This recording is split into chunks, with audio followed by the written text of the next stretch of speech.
તમને ખબર છે કે આજકાલ પ્લાસ્ટિકનું પ્રોડક્શન ઘણું વધી ગયું છે અને એનો વેસ્ટ પણ વધી ગયો છે.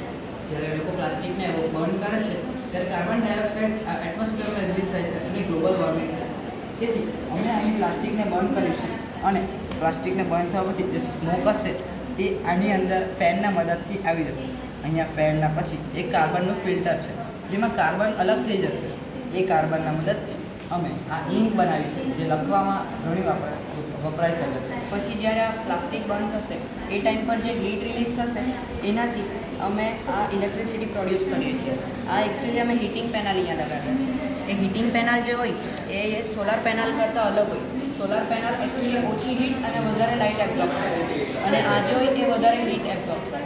એનાથી અમે ઇલેક્ટ્રિસિટી અહીંયા બેટરીમાં સ્ટોર થયેલી છે ને એનાથી પછી આપણે ઘરની અંદર ઇલેક્ટ્રિસિટી યુઝ કરીએ ને કોઈ બીજી જગ્યા પર આપણે યુઝ કરવું હોય તો એના માટે બી કરાવીએ. હવે તમને ખબર છે કે આપણા શહેરના રસ્તાના રોડ હવે સિચ્યુએશન સારી નથી રહી.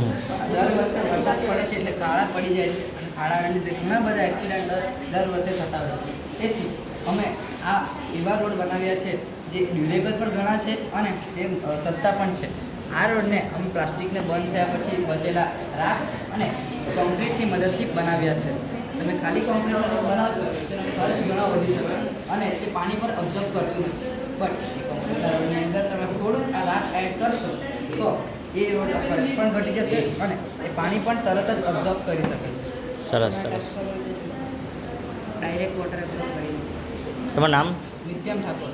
મયંક વિરમતા. Very good.